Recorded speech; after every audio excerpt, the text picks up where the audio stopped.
It all began on Halloween night. Not the kind of night filled with laughter and candy, but the kind that carries whispers, soft, sly, and insistent. My friends and I were sitting in my friend Ryan's basement, the lights dimmed, pumpkin candles flickering, shadows crawling across the walls. There were 5 of us. Ryan, the daredevil. Jen, who swore she could see ghosts. Marcus, who claimed nothing scared him. Sarah, the skeptic, and me. Well, I was the one narrating this now, the one who survived to tell the story. It started as a joke, like most bad ideas do. Someone, probably Ryan, suggested we play Bloody Mary. "You know the rules," he said, smirking. "Stand in front of a mirror, turn off the lights, and say her name 3 times.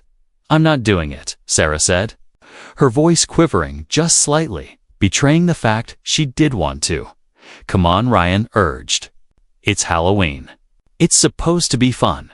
Fun. Marcus laughed. "Yeah, sure, until she kills us all." Jen, of course, encouraged it. "I've seen this work before, kind of. You never know until you try." And like fools, we agreed. We dragged an old mirror from Ryan's upstairs bathroom down to the basement. It was a full-length antique mirror, cracked slightly in the corner, with an unsettling dark stain I hadn't noticed before. Perfect, apparently, for summoning spirits. We turned off the lights, leaving only the faint glow of the pumpkin candles. Ryan handed us each a flashlight, but none of us really wanted the comfort of light. The room grew colder, the shadows deeper. The kind of cold that makes the back of your neck crawl. Ryan went first. He faced the mirror. He looked into it and said, clear and loud, "Bloody Mary." Bloody Mary. Bloody Mary. Nothing happened. We all laughed nervously, thinking maybe it was just a silly legend. But then, the candle flickered violently, and a cold gust of wind blew through the basement. The lights on our flashlights dimmed, and for a moment, the mirror seemed darker. Not a reflection of the room, but something else. Something watching. Ryan froze. His breath hitched. "Did you guys see?" Before he could finish, a shadow appeared behind him in the mirror. Not ours. A tall, thin figure, pale, with long hair covering her face. Her hands pressed against the glass from the other side, smearing it with what looked like blood. Jen screamed. Marcus swore. Sarah grabbed my arm so hard I thought she might break it. I could feel my heart hammering, my skin prickling. And then, the whisper. A voice, soft but unmistakable, curling around our ears like smoke. "Why did you call me?" We all backed away.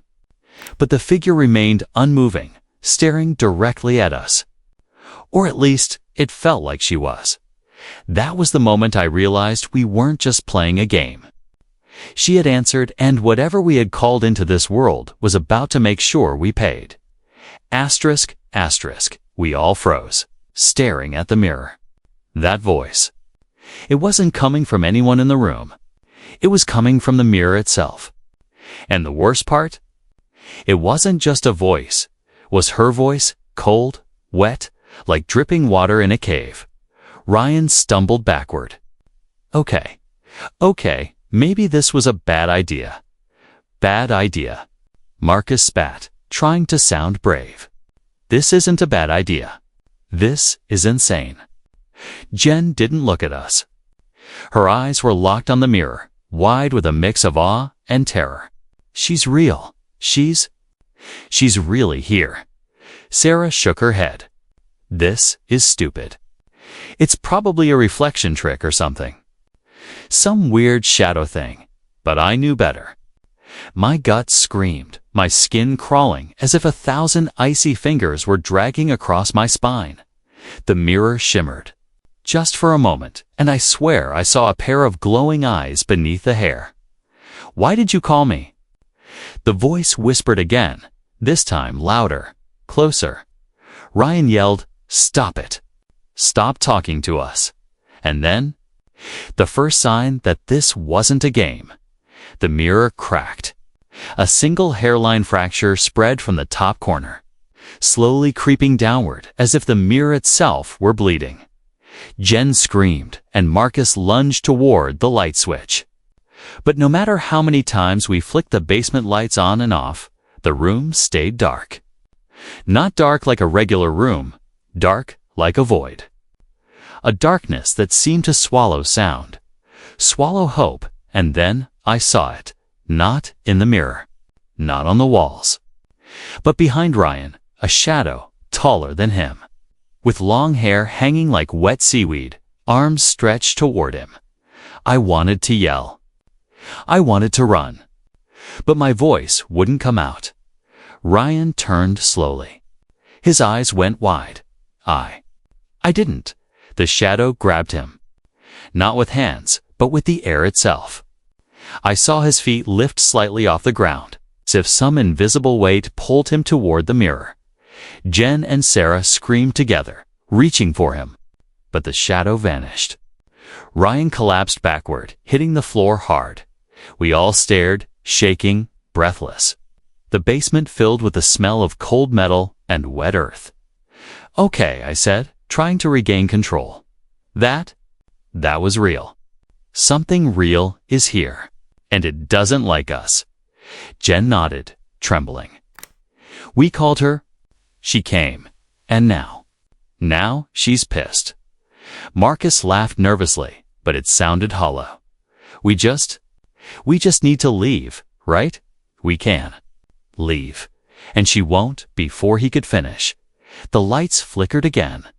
And this time, the mirror didn't just reflect our room.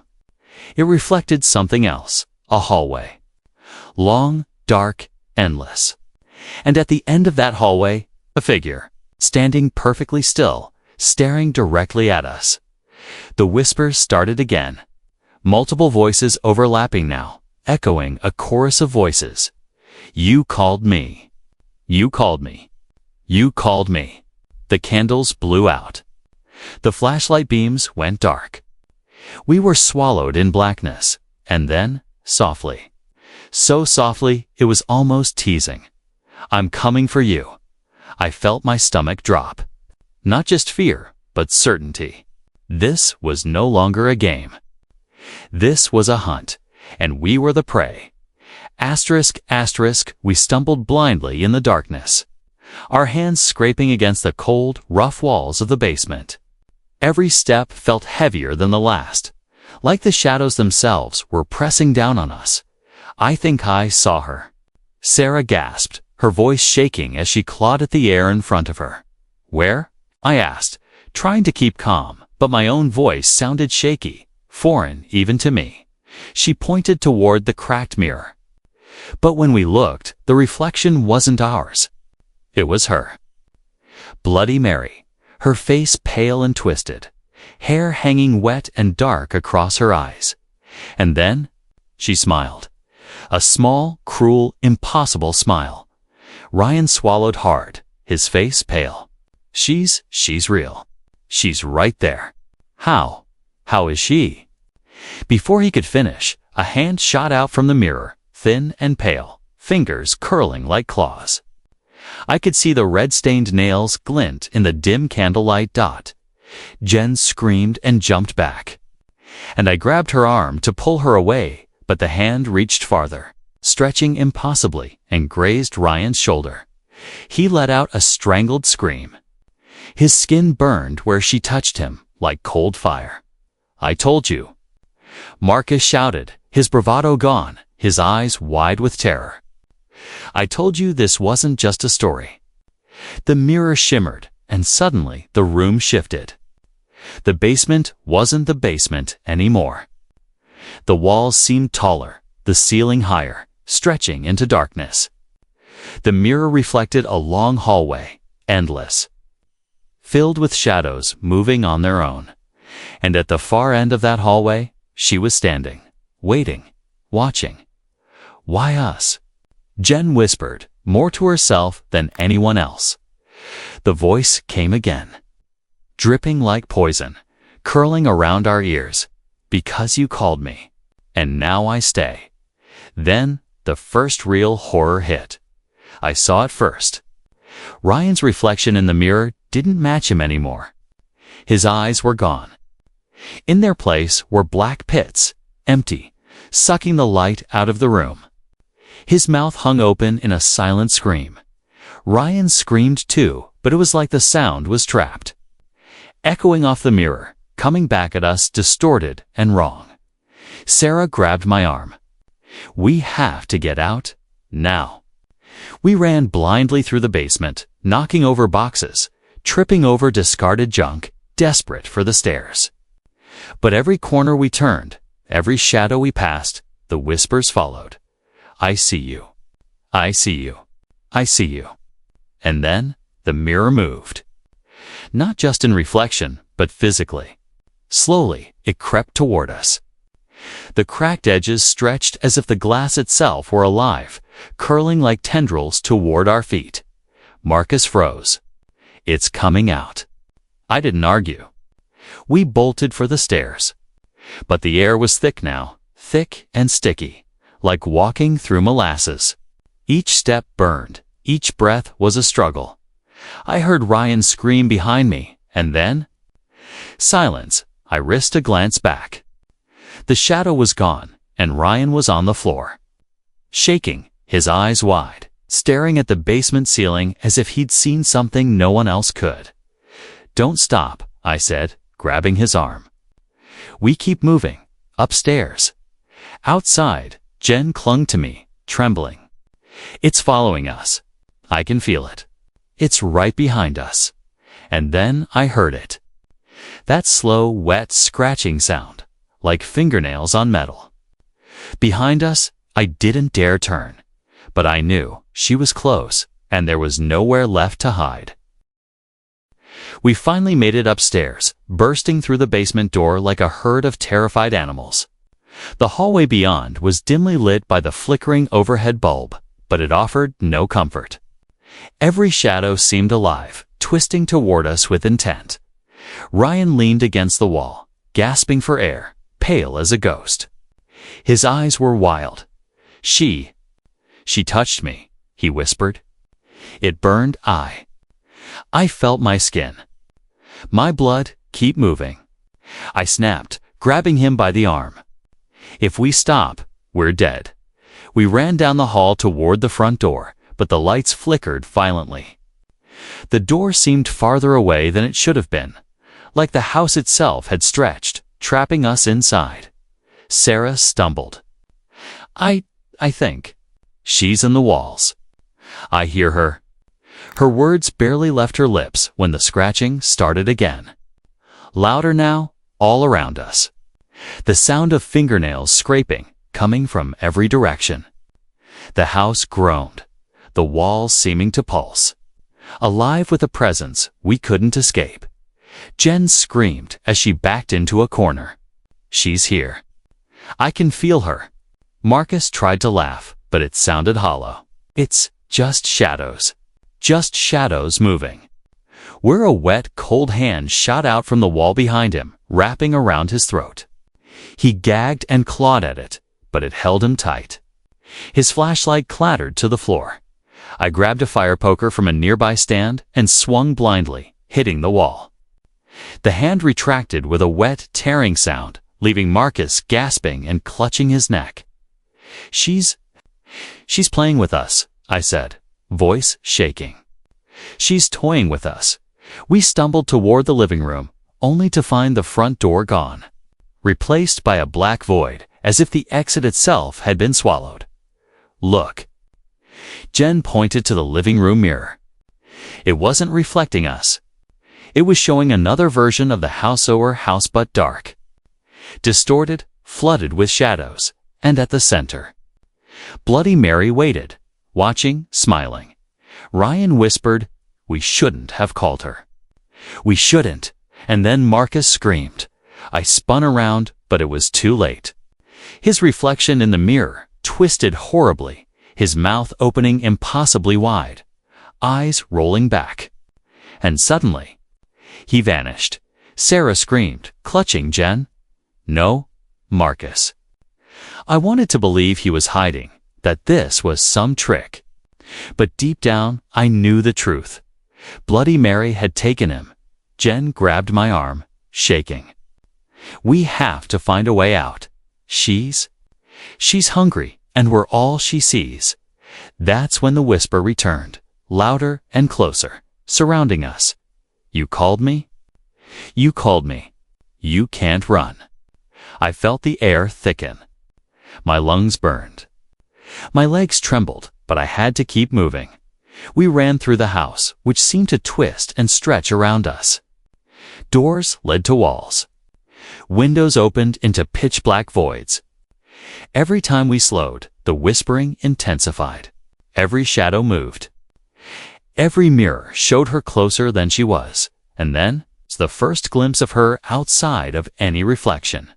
She appeared in the hallway, fully formed, not behind glass this time. Wet hair clinging to her pale skin, eyes hollow yet burning, a smile that chilled me to my very soul. We stopped dead in our tracks. None of us dared move. Her voice, wet and soft, drifted into our ears. 1, 2, 3. And then she lunged. We scattered. I tripped and fell, hearing Jen scream somewhere behind me. Sarah's voice echoed in terror. Ryan was sobbing, stumbling blindly, and I realized with absolute clarity, we weren't going to survive the night if we stayed together. Asterisk, asterisk, we scattered. Panic clawed at us like sharp talons. Each step felt heavier, the air thicker, the shadows darker. I ran blindly down a hallway I didn't recognize. The house had changed again. Walls stretched, doors led nowhere, and mirrors reflected horrors that didn't exist in reality. I heard Jen screaming behind me. Then Sarah, then silence. I skidded to a stop, pressed my back against the wall, trying to catch my breath. My chest burned, my heart pounded like a drum. The whispering returned, this time soft, seductive, coaxing me into the shadows. You can't hide. You can't hide. I see you. I shivered. Something cold brushed past my neck. I spun around. Nothing. Then I realized I was alone, and that was worse than anything. I crept down the hall, stepping lightly, every muscle tense. Every shadow moved. Every whisper followed. And then I saw it, her reflection. In a mirror I hadn't noticed before, but this reflection, it wasn't me. It was someone else. Someone dead. Someone screaming silently. I stumbled back. No, no. The reflection tilted its head. Her eyes, Bloody Mary's eyes, pierced right through me. She didn't speak this time. She watched, and the air itself seemed to shiver around her. I turned to run, but the hallway stretched endlessly. The walls seemed to breathe, moving closer, tightening around me. Then I heard it. Footsteps. Slow, deliberate. Not mine. I froze. From the shadows, a figure emerged. Not Ryan, not Jen, not Sarah. It was Marcus. Or at least, it had been him. His eyes were hollow black pits now, his mouth moving soundlessly. He pointed toward me, dragging his fingers along the floor like claws, and then I realized she was possessing them. I bolted down a twisted staircase that seemed to descend forever. The whispers grew louder, surrounding me. You called me? You're mine now. I reached the basement. The old mirror wire first mistake loomed in the corner. The glass shimmered. And there she was, fully formed, walking out of the mirror this time. Not reaching. Not teasing. Walking. I froze. Her face was wet with blood, hair plastered to her skin. She tilted her head and smiled. You wanted me. Now you'll stay. I turned to run, but the basement walls stretched, closing me in. Every exit vanished. Every shadow moved closer. Then I heard Jen's voice, faint, calling my name. I followed it instinctively, weaving through corridors that didn't exist 5 seconds ago. I found her oar, thought I did. But as I reached out, her face twisted. Not Jen, Bloody Mary, wearing Jen's face, smiling. I stumbled back, screaming. The whispers became a chorus, echoing from every mirror, every shadow, every crack in the walls. You can't escape. You can't escape. You can't escape. And then, the lights went out completely. I was in total darkness, and I wasn't alone. Asterisk, asterisk, the darkness swallowed me completely. My hands flailed, brushing against cold walls that weren't solid but seemed to bend around me. The air smelled of wet earth and rusted metal. The whispers, her whispers, danced around me, curling like smoke. I see you. I see you. I see you. I stumbled and fell. My palms scraped the floor, and when I looked down, there were handprints, bloody, wet, impossible, leading away from me. Each print pulsed as if alive. Stay calm, I whispered to myself, but my voice sounded foreign, weak. My breaths came in ragged gasps, and then I heard footsteps again. Slow, deliberate, dragging across the floor. Not mine, not anyone's alive. Bloody Mary, I muttered. It felt stupid to say her name, but I had to know if speaking would anchor me. Distract her? The footsteps stopped. Silence. Then, from the corner of my eye, movement. A figure emerged, partially hidden in shadows. Ryan, or at least what used to be Ryan. His skin was pale, his eyes black voids. His lips curved into that unnatural smile. I tried to step back, but the floor beneath me shifted. Hallways that had been behind me now led to nowhere. I was trapped. Ryan, or Bloody Mary, through him, whispered, "You shouldn't have called me." I ran, past mirrors, past walls that weren't there a second ago. I could hear Jen screaming somewhere in the distance. Sarah, too. The house had become a maze, and every corner hid her. I stopped in front of a mirror and caught my reflection. But it wasn't me. My face was pale, eyes darkening, and a faint smile curled at the corners of my lips. I touched the glass. It rippled like water.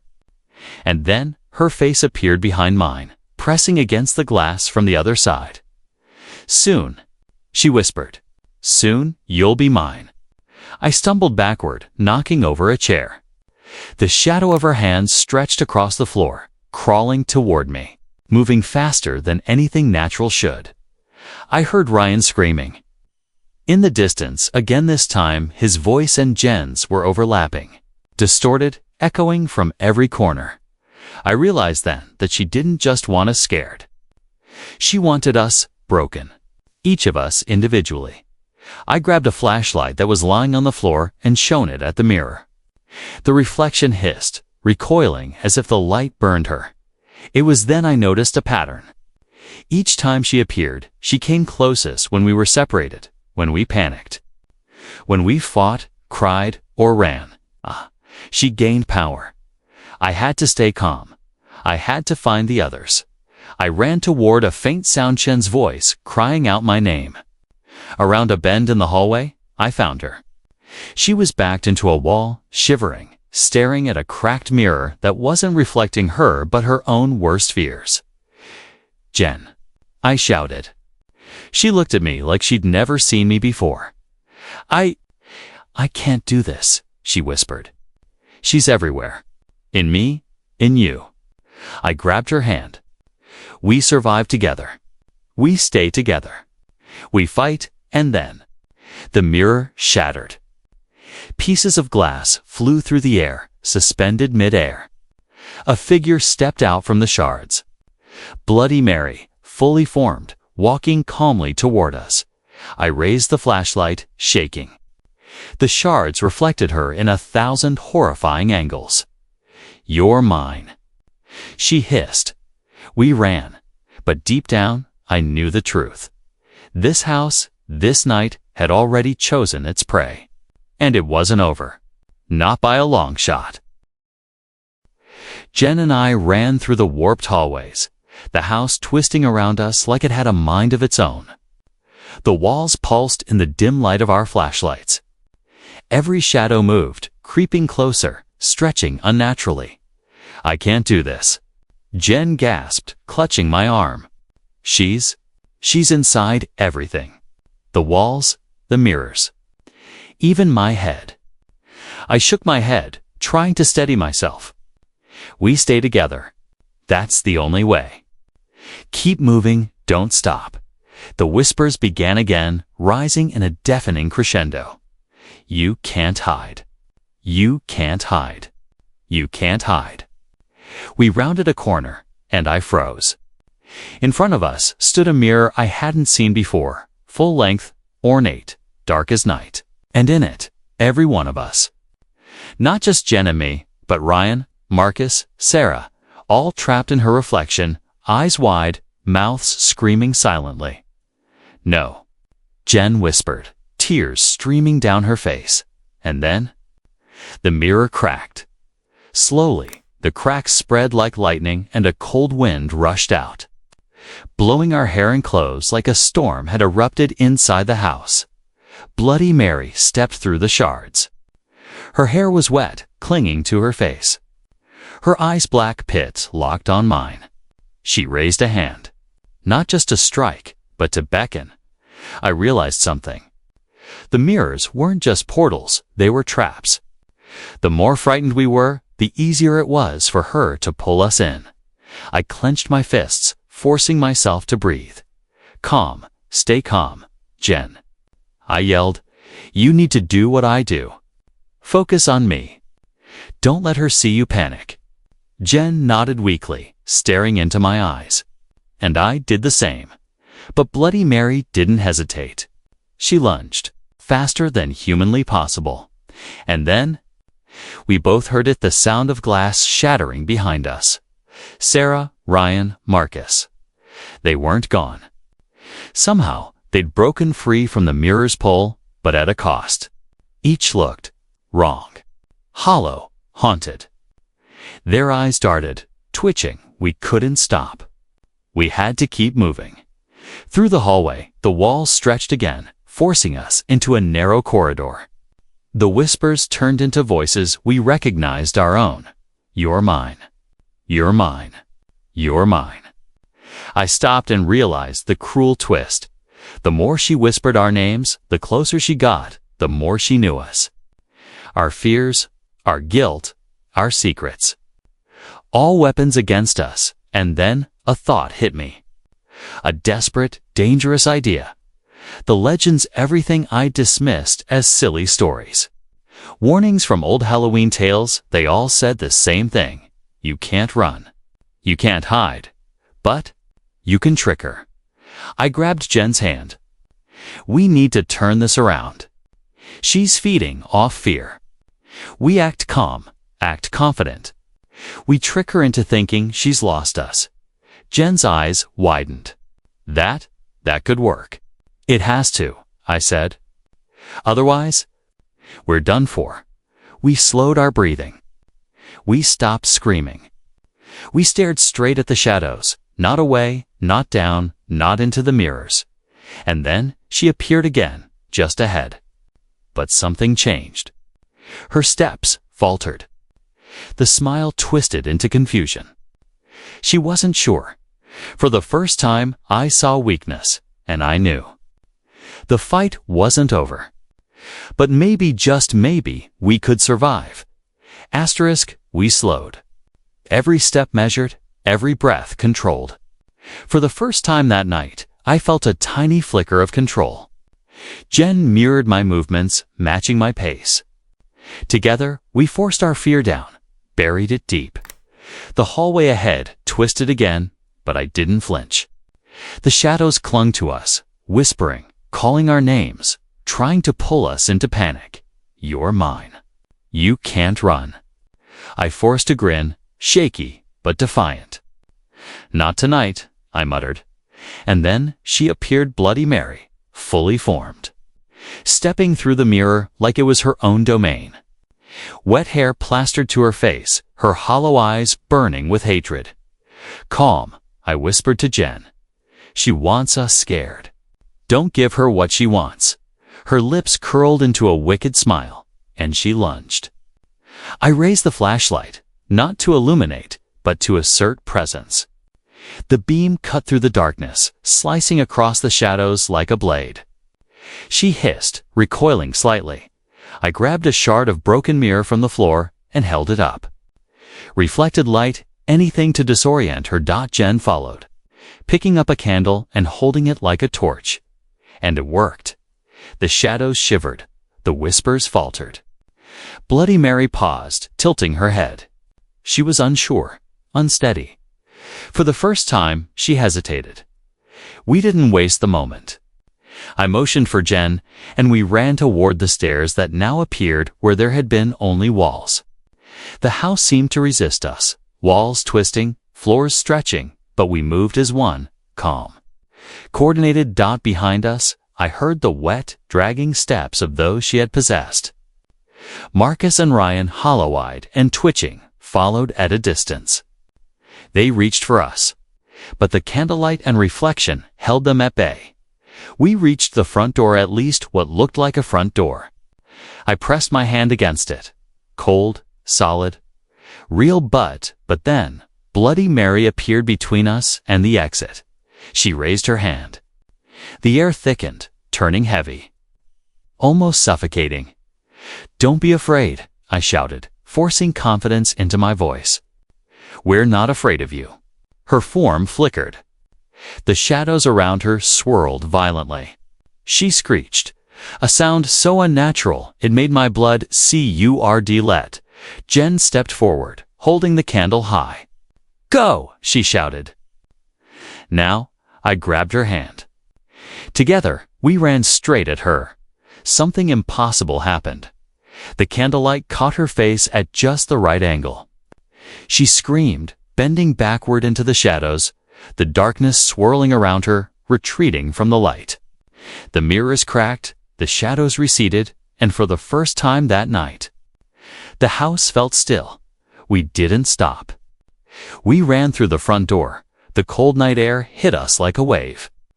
The house behind us loomed, silent now, its windows dark. No flickering lights, no whispers, no shadows.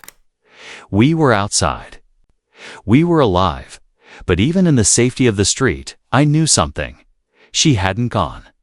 Bloody Mary doesn't leave. She waits. She watches. She answers when called. And we had called her. We collapsed on the front lawn, gasping for breath. The night air was sharp, biting, and yet somehow comforting. The house behind us was silent, normal, ordinary, as if nothing had happened. Jen and I clung to each other, shaking. "It's over, right?" she whispered. I didn't answer. I wanted to believe it, but my gut said otherwise. The others, Ryan, Marcus, Sario, were scattered down the street, each leaning against a lamppost or crouched on the sidewalk, trembling.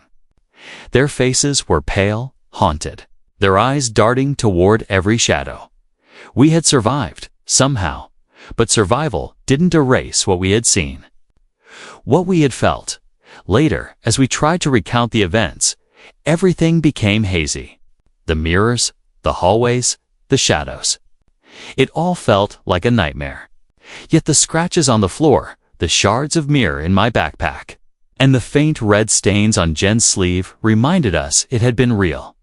We made a pact to never speak of it again. Never play games like that.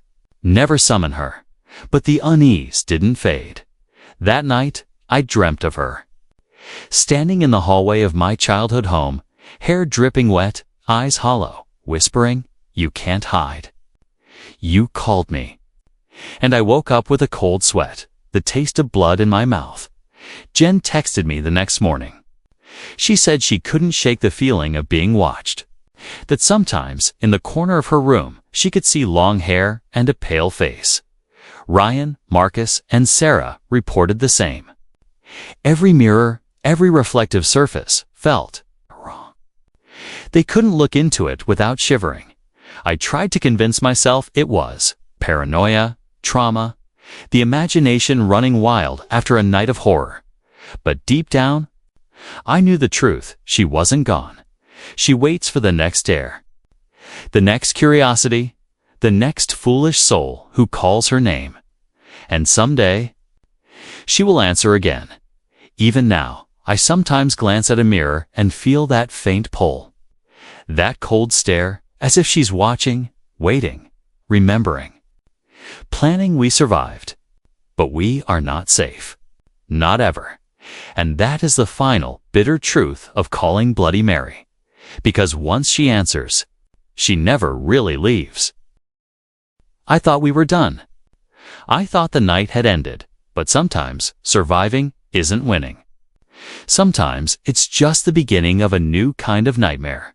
Weeks passed. Life returned to a fragile normal. School, work, meaningless routines. But the shadows never left. Mirrors in my house seemed darker. My reflection lingered a moment too long. I sometimes caught a glimpse of hair moving behind my shoulders, pale hands brushing against the glass. But when I turned, nothing was there. I told myself it was paranoia. I told myself it was the trauma talking. But I wasn't entirely convinced. One night, I was brushing my teeth when I noticed something strange. My reflection didn't mimic me perfectly. My eyes, they weren't moving with mine. And in the mirror, behind me, a pale figure lingered. I froze, not moving, not breathing. My reflection grinned, a wicked, unnatural smile. And then, it spoke. "You can't hide." I spun around, nothing. The bathroom was empty. But the air was colder than ice, and I could feel her presence pressing against me from every reflective surface. The final, horrifying realization hit me. She hadn't just come for my friends that night. She hadn't just been in Ryan's basement, waiting in the shadows. She had come for me, and somehow, she stayed. Every mirror, every window, every polished surface, her eyes followed me. Her whispers echoed in the silence of my apartment. I was never alone, never safe, and then the ultimate truth sank in. A truth more terrifying than anything I'd faced that night. It wasn't just the mirrors, it was me. Every time I looked in a mirror, I saw her. But she wasn't behind the glass anymore. She was inside me, waiting, patient, smiling, and if I ever called her name again, it wouldn't be me answering, it would be her, and somewhere, in some shadowy corner of the world, she is still waiting for the next curious soul. She always answers, and when she does, you'll wish you'd never played the game. ***. Thanks for watching. If you enjoyed this video, don't forget to like and subscribe for more. See you in the next one. Peace out.